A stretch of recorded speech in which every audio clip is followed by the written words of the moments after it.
Back for another edition of In the Huddle, and we have a Super Bowl winner. Guys, it was the most watched game in history, and rightfully so with the ending. Carl Dukes put him up, along with my man Brian Baldinger, Jason Lock-on-4 are part of this podcast as well. You can watch us on YouTube at In the Huddle Pod, and of course, subscribe, like us, tell your friends.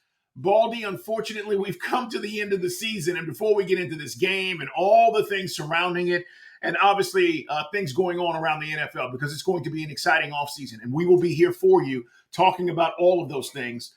I'm happy and sad at the same time. I'm happy because we got an incredible game. Yeah. I'm sad, Baldy, because I want next Sunday to be here, you know? No, I'm with you, Carl. It's withdrawals. I mean, we all are having withdrawals. Like, what are we going to do with our time? What are we going to do with our weekend? How do we spend it? Do we wash the car? Nobody knows what to do right now. And you're not alone, Carl. I'm not alone. People I work with, friends of mine, family. My mother's like, what am I going to do without the red zone on Sunday, bro? We just had this incredible run, 6 straight months. Like, man, it just filled our time, took our mind off a lot of other nonsense out there in the world. And it's gone. And so there's a huge void right now. Yeah, we know this and we talk about it all the time. It's just not like football. And I think the ratings that came in on this game prove it even so much more, you know? Mm-hmm. And it also proves, Baldy, as we get into this game, people like dynasties. People wanted to see if the Chiefs were going to be able to go back-to-back for the first time in 20 years, 19 years.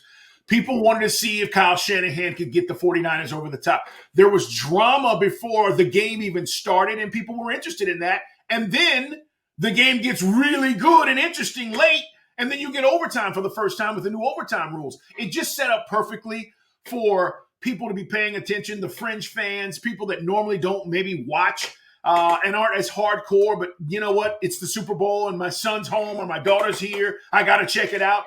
And the ratings were off the charts. So we got a great game.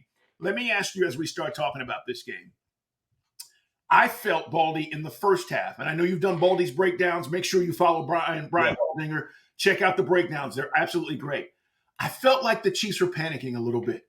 And it felt like there was some tension, right? And it all kind of crescendoed with the Kelsey, to Andy Reid, give me the damn ball thing. But I felt like there was a little panic there. Did you feel that from them?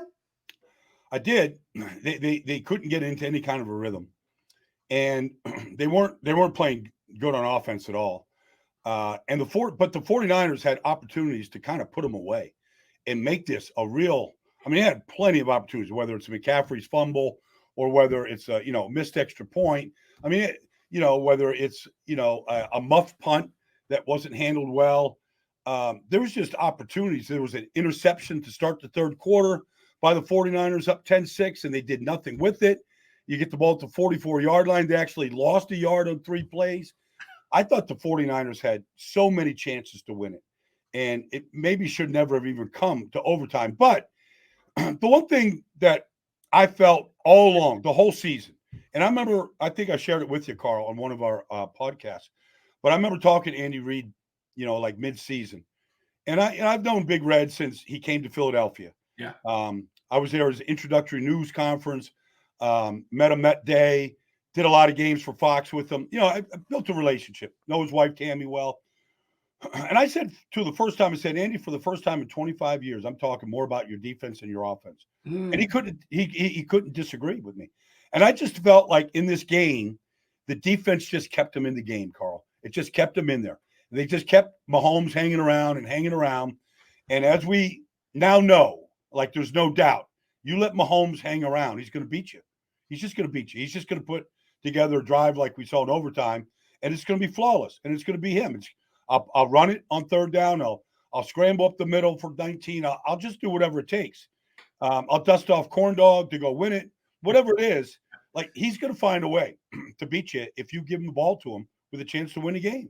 Yeah, and you know what Andy Reid said afterwards? He's on the podium with Jim Nantz, right? And we've played this soundbite on my show.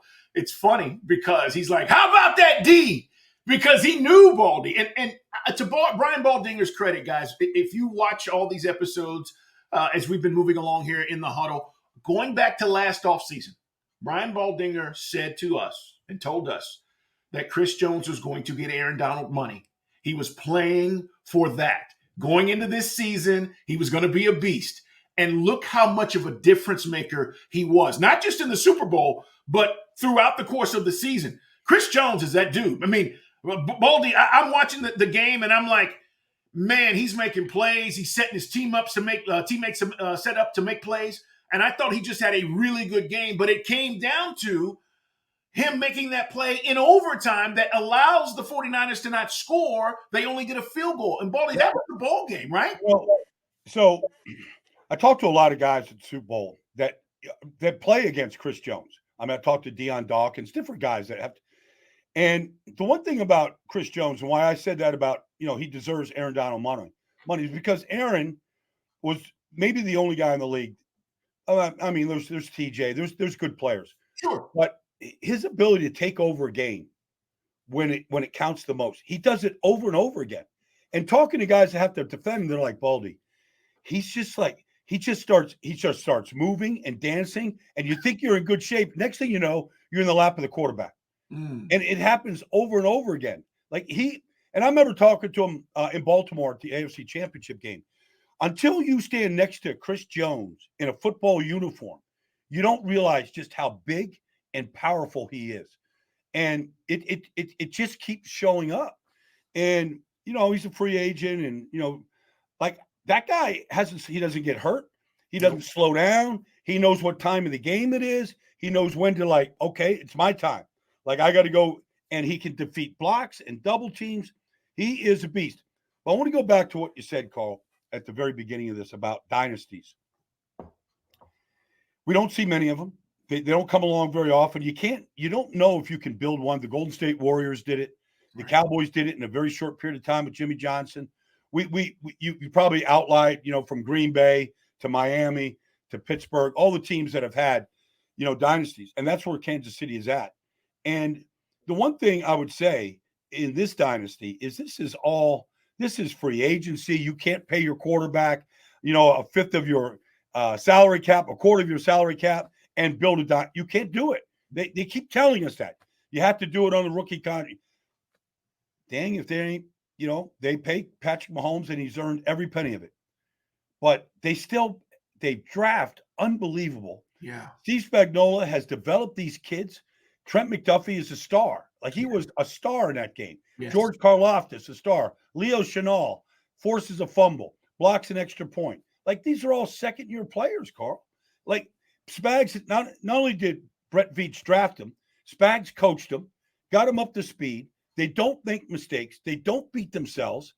All those things have to take place if you're going to build a dynasty behind the quarterback that I don't know what the Mahomes' salary is at these days, if it's the highest but it's amongst the highest. Yeah, 50 million. Yeah, 50, 52. Yeah. I mean, he's right there. But they built the team because they draft and they develop, and they draft and develop the right type of people.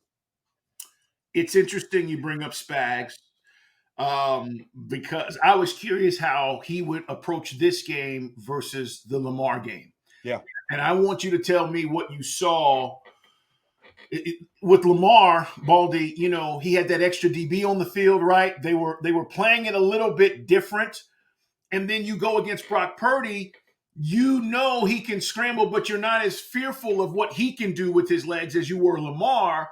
What did you see Spags and this defense do against the 49ers that they were effective? Well, they still blitzed, and they effectively blitzed. There was a 3rd and 4. After they got the interception, there's 3rd and 4, and they're trying to stay on the field, and he comes with a Trent McDuffie slot blitz, and it's one of these blitzes where Karlaftis has to go outside, and Bolton has to go inside to open up the lane, and Purdy is looking right at Juwan Jennings for a first down, and here comes McDuffie full speed. Mm-hmm. They had a spy, Willie Gay, on a 3rd down, spied him, and was able to chase him out of bounds and couldn't get the first down. They had a rat in the middle of the field. They had a deep safety in the middle. I felt like some plays, they felt like they had 12 players on the field. And then McDuffie defends Debo in the end zone. I mean, it's a touchdown. It's a perfect throw. And you can't play it any better. In fact, if I was a defensive back right now, maybe coming out of college, whatever, or a young player in the NFL, I would study Trent McDuffie and how he gets his eyes back on the ball, Carl. He doesn't get his hands on guys. Like, he plays the game, and then he's a great tackler. Like, they got that pick, first-round pick. They got that absolutely right. Him and Karlaftis both. Like, but to answer your question, they did a little bit of everything. They didn't blitz as much as they did against Lamar, but they did effectively. When they came, they got beat on the Juwan Jennings touchdown. That was a blitz zero. They beat him on that. San Francisco had a good play for it. But on the touchdown from Juwan Jennings to Christian McCaffrey, that play is for George Kittle across the middle of the field. And Kansas City. Was Kittle open? No. Kansas City doubled him. Like, this is a throwback to the wide receiver, and they didn't, like, their eyes were in the right place. Normally, okay, throwback, Juwan Jennings, somebody's going to be out of position. Here goes Kittle across the formation. They had him double. Jennings looked at it, and to Kyle Shanahan's credit, okay, if Kittle's not there, then here's McCaffrey across the field. And, I don't know how many teams would have been able to stand on a double team on Kittle on that action that they showed. It was a lot of this, right? Yeah. And you're absolutely right. You see the stats there for McCaffrey. And going into this game, I thought he had to have 100 yards. I didn't think it was possible because of the Chiefs' defense and the way that they play, but I thought he had to have 100 yards. Rushing, 80 yards on the ground, 80 receiving. And people have questioned Baldy, did he see the ball enough, right? He is the go guy. He's the guy that stirs the drink for the 49ers. I got to be honest, under the circumstances, I think these are great numbers in a Super Bowl. 8 balls for 80 yards. He scores a touchdown. Could he have gotten the ball more on the ground as far as trying to run the ball? Maybe. But what did you think as far as the strategy in using McCaffrey? And we know, for whatever reason, Debo was a non-factor in this game. Well, look, they had 70 plays, Carl, and McCaffrey had 30 of the 70. And he was tired. We all saw. It's overtime. It's 5 quarters. He was tired. Yeah. They went to Elijah Mitchell a couple times. But no, Debo was a non-factor. Look, McCaffrey averaged over 5 yards a carry this year. League's leading rusher. He averaged 3.5 in this game. There was 5 plays. They had a hard time blocking Chris Jones and Mike Pennell and some of those guys inside. There was 5 of his 22 runs, Carl. He didn't gain an inch. One of them was 3rd and 2. He went backwards.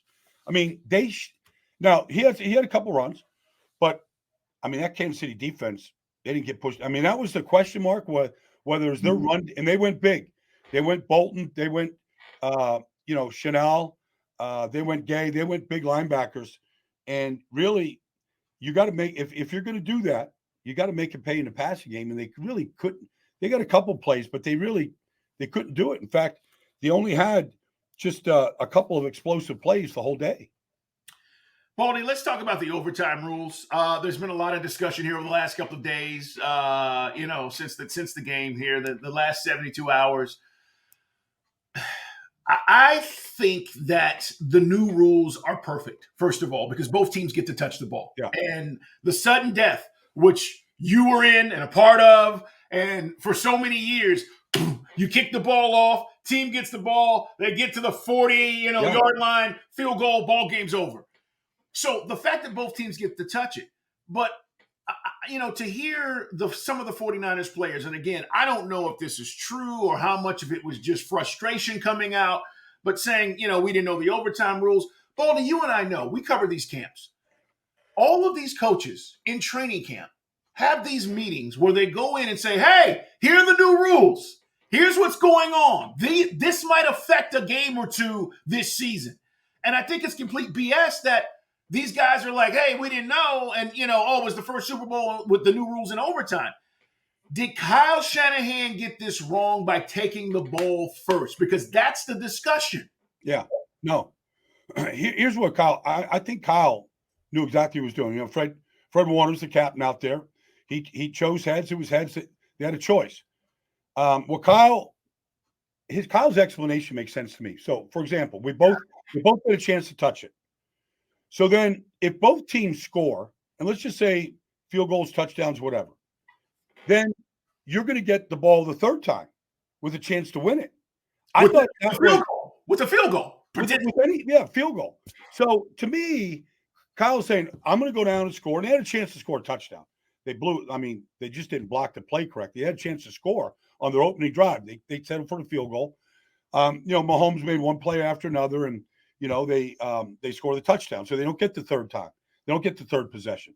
But if they hold to a field goal and, it's 22-22, then the 49ers get the ball a third time. And if they score, whether it's another overtime period, because it just keeps going, if they score in the next possession, they win the game. Yeah. Like, I thought it made sense to me. Like, if Patrick gets the ball first and they go down and score, you got to match the score, otherwise you lose. And then Kansas City gets the ball a third time to win it. So to me, I thought he played it absolutely right. And look, it's the first game of the new overtime rules. Like, McCall Hardman wasn't even sure he won the game. You know what I mean? Like, he wasn't even sure, like, what happened. I just think players just get caught up in a moment. They're not thinking. They're just out there playing. Right. Like, okay, we got to go out there and score. I don't think they're thinking about the overtime rules. We got the ball. We got to score. And I don't think anybody in San Francisco, when Moody kicked the field goal, thought the game was over. I don't think anybody, and that would have been the old rule. And obviously, Kansas City knows it. They're the reason why there isn't a new overtime rule. In their overtime win against Buffalo, when Josh Allen didn't get a chance to touch it, and they literally changed the rule the next day. Like, obviously, everybody in Kansas City is going to know it because they started the rule. Yeah, they're the reason why there is a new rule.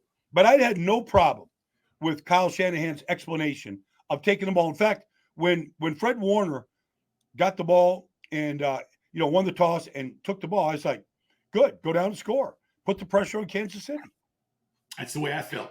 Honestly, I know people are going in and saying it was the wrong decision. I didn't feel that way. Think about this, Carl. On that drive, Kansas City goes for it on 4th and 1 from their own 35 because they have to. Right.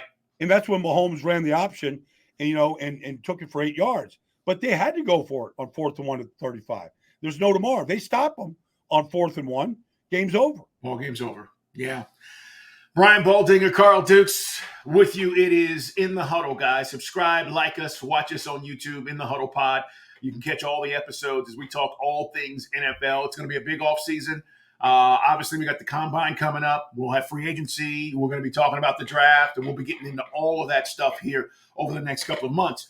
We're talking about Super Bowl 58, the most watched event, right, in the history of Super Bowls now. And you talk about the impact of that last play. Baldy, let's talk about that play. Some people said, was that a pick play? It was not. We're talking about the Kansas City Chiefs. It was just motion and confusion, right, on the behalf of the defense with the 49ers when Mecole runs and then comes back, and then it's like, who's got him? And by that time, it's over. Talk about that play and the action. Well, the play is actually the nickname is Corn Dog, but the actual play is trips right F shuttle, Tom and Jerry right yellow. That's the play. Now McCall Hardman comes in motion, and San Francisco is in man coverage, and maybe Logan Ryan's on him. I'm not really sure exactly, but it looks like the way the two tight ends, Noah Gray and Travis Kelce, like deploy and take off, it looks like man coverage. And what happens is, because the Chiefs ran the same play last year twice for touchdowns. Once to Kadarius Toney and once to Sky Moore. And so all you're doing is you're just getting the defense to sort of run a pattern. Okay, it looks like maybe McCall Hardman is going in motion across the formation. He stops, reverses, and goes back out. I saw Andy Reid run this play, by the way, to Brian Westbrook back in 2006. Same play? Detroit. Like I've seen Andy run that exact same motion with Westbrook. Yeah. Right. And I know Doug Peterson ran it last year in Jacksonville against the Eagles, but they literally dusted that play off. Now it's first down. It's first down, at the 3-yard line. So even if they don't make it, they still have 3 more shots to go win the game at the 3. But it's funny. On the play, I don't know what Travis Kelce is looking at, but he's already got his hands up in the air. And he's not looking at the play. He's running his route. Whether he's looking at the Jumbotron, I don't know. But like Kelsey's got his hands in the air, not even looking as McCall Hardman, catches it. Interesting. Yeah. and by the way, you know who else is going to dust off that play? Every other offensive coordinator in the league now. They're looking at that and they're going, hey, we got to add that to our repertoire because it's worked so many times in the Super Bowl for Andy Reid. Let's talk about Big Red for a second. He's so non-assuming, Baldy. You talked about your relationship with him. He's so likable. Yeah. And I said all week long, I just didn't feel like he gets the recognition he deserves being one of the all-time great coaches. Here's where I'm going with this. We can talk about Belichick, but Belichick's tied to one guy, and that is Tom Brady. And that's great, and they had great success. But Andy Reid's done this with a bunch of people. He's done this with different folks. And now, you go from McNabb to Patrick Mahomes, the personnel changes. I mean, I just feel like, and to do it in different places also. I'm not telling you he's better than Belichick. That debate will rage, but I do think he's in the same room. I think he's in the same company when you start talking about Andy Reid now with this Super Bowl, Baldy. Well, I mean, 25 years. He went to 5 NFC championship games in Philadelphia. He went to playoffs with Jeff Garcia. He went to the playoffs with Donovan. He went to the playoffs in Kansas City with Alex Smith. That's right. Now he's got the league's best player. And just like Belichick had the league's best player, they win Super Bowls with the best player.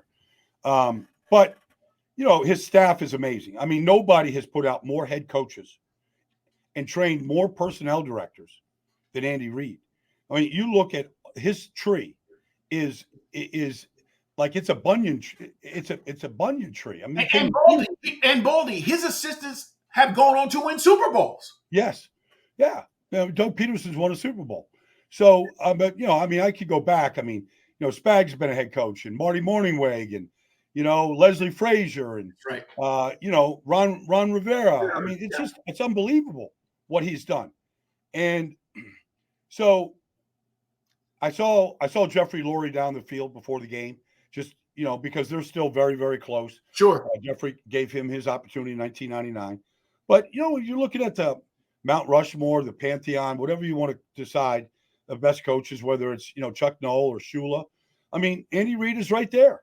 And I remember when T.O. came to Philadelphia, and literally in one off season, the whole offense changed. And now there's no Tyreek Hill in Kansas City, and the offense has changed and it's evolved. And like whatever it takes, like his ability to tinker and just the essence of coaching. All right, what do we have? How do we best put them in the best possible scenario so that they can succeed? We can succeed. Like that's the essence of coaching. And so whatever he's been taken, it transfers. His ability to teach, his ability to get people's attention, his ability, like you look at that team, that's a very good tackling team. Yeah. They're a great tackling team.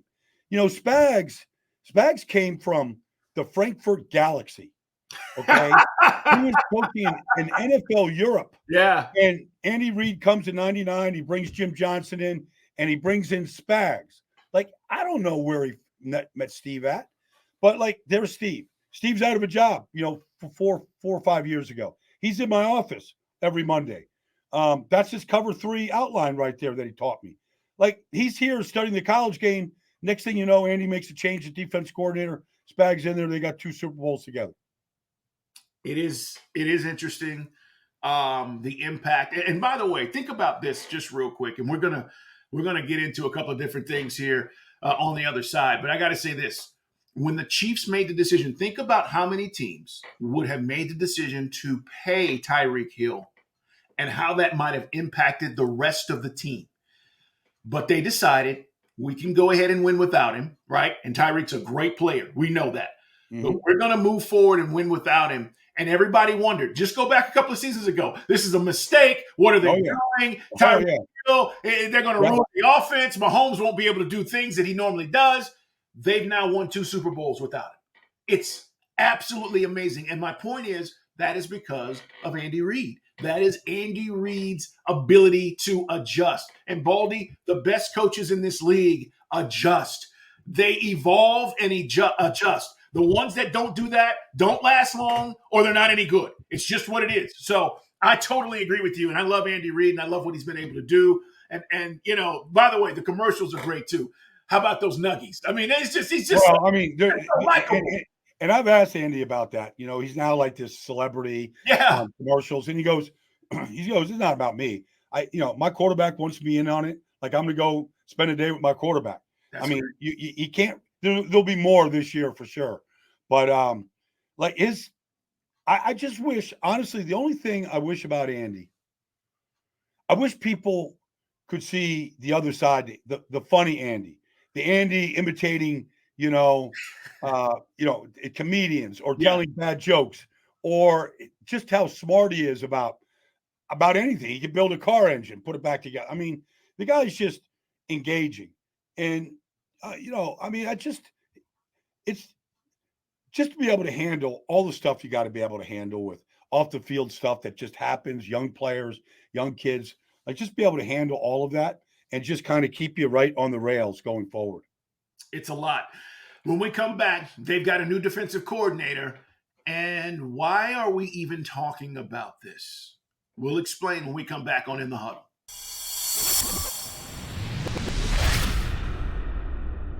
Carl Dukes, Brian Baldinger with you. Jason Luck on 4, part of this podcast as well. As we've been talking about Super Bowl 58, great game. We're going through withdrawals already. Baldy and I are trying to find the schedule on Sunday to see what games we're going to watch and be at. And there is no schedule because the season's over. But we got to talk about some of the moves that have been made here in the offseason. And one of the biggest moves was Dan Quinn taking the job in DC to go to the Commanders. And what were the Cowboys going to do? Ironically, Baldy, were you surprised? I was a little surprised at this. They interviewed Rex Ryan, who I thought was like out of the game and enjoying the broadcast world, and Mike Zimmer, who, listen, we know Zimmer, we know his reputation and what he's been able to do. The Cowboys hire Zimmer as their new DC. The reason why this is important, the Super Bowl odds are out already. Yes, 49ers, Chiefs are right there on top of it. You got the Ravens, you got the Lions up there. The Cowboys are there too. And people want to say, all right, well, are they going to be able to replace what Dan Quinn meant to that football team and more importantly, what he meant to the defense? Tell me what you think of the Zimmer hire. Well, I know Rex pretty good. I saw him last time I saw Rex. He was coaching in the Hula Bowl a couple years ago, and I was announcing the game, and Rex was just being Rex. Yeah, and he's like, man, I ain't never going back there and blowing a whistle again, Baldy. Like, you know how much money ESPN pays me to come out here and do this? And and look, he's excellent on Sunday mornings. I mean, he's great. I was surprised that they interviewed him because honestly, if he was serious and they interviewed Rex, to me, like, it's his job. Now, I think they need. I mean, guys run through the wall for Rex. They love playing for him.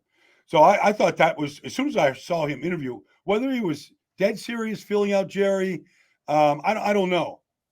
I know Mike Zimmer real well too. He started with Bill Parcells there in Dallas, secondary coach, and worked his way up to head coach down the road. Mike's a good coach. He's a good coach. He coaches hard. Players are going to get, they're going to get an earful when they make mistakes and don't do things correctly. But, he's a quality defensive coordinator. Like, he knows what to do and how to get things done. So I think it's a good hire. But honestly, if I had my choice, and Rex was available, and he wanted to put the hours and the time in, I'd have hired Rex in a second. Yeah, when I heard that, I was like, oh. And the interesting thing too, and I don't know how this interview went or what was said, but we know this about Rex. He's not going to pull any punches. No. And if Jerry asked him what he thought about whatever, he probably said exactly whatever the hell he thought. And it might have been offensive to some people in that room because that's how Rex operates. Yes. But you have to know he's brash that way, but he also has the ability to back it up and talk, and teach and obviously create great defense. Well, the thing that he does, I've been in a lot of meetings with Rex and know him pretty good. But the thing that he knows how to do is he knows how to affect your quarterback. He's going to hit your quarterback. Your quarterback's going to get hit. Now, he needs corners. He needs corners like, Darrelle Revis and Lamarty. He needs those type of players like he had in Baltimore. But you give him some corners, he's going to hit your quarterback. And he's going to hit him early because he always believes that if you hit that quarterback early, Carl, the quarterback's going to give you too late. And a lot of times that's exactly how it goes. No doubt about it. As we talk about some of the things that are going on, and as we get closer to the offseason, you will see teams releasing players. Mitchell Trubisky yesterday got released. Mutual decision, apparently, for the Steelers. Listen, the Steelers need to bring in competition, all right, for the quarterback spot. I'm not saying they're going away from Pickett, but they got to bring in some competition, and I think they will do that. So that is probably the reason why this happens, and Trubisky gets a new start. He's only 29, but he'll go somewhere else and compete and see what happens. But, Baldy, we're going to see that happening here over the next few weeks as players and teams are figuring out who we want to keep, maybe who we want to move on from, and that's going to help shape free agency because that's going to open up the door for a lot of these guys that go elsewhere. Well, teams got to get their cap in shape, Carl. I mean, that's what this is. All right. I mean, who can we live without? Who are we paying excess amount of money to? Like all that stuff is being shaped right now as we get ready to go to the combine. And all of a sudden, the conversations in Indianapolis, Carl, start shaping up around availability. Yep. What are you doing? Trades, drafts. I mean, Chicago holds the number one pick. Are they holding it? I mean, that conversation now gets put on the front burner as we start, it does Cliff Kingsbury and Washington with the number 2 pick, and they make a play. The quarterbacks I saw, and I was very impressed. I saw Michael Penix at the Super Bowl and met his agent, talked to him. He's a very impressive individual. There's a lot of myths about Michael Penix out there, whether it's his age or his inability to read defense. It's just stuff. And I just said that we're going to flesh all this out. I know I will. I'll be doing my part as we sort of are going to be juggling 4 or 5 quarterbacks in this draft that all look like they have first-round grades on them.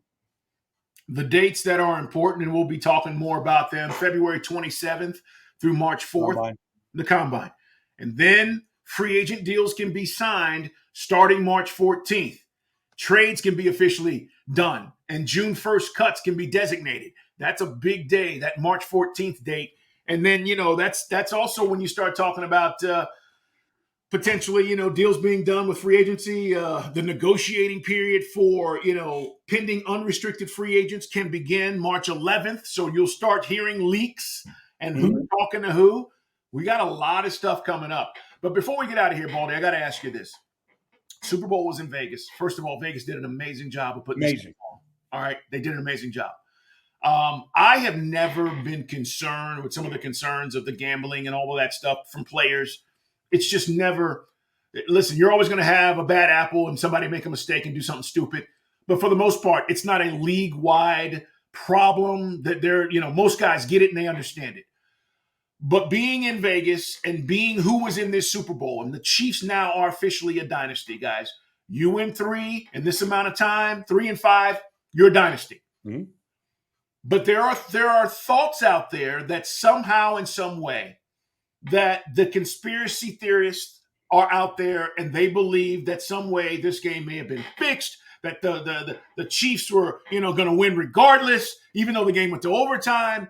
And I just want to say, I know we shouldn't even be talking about this because Baldy and I understand the work that goes in with these franchises, the coaches, the players.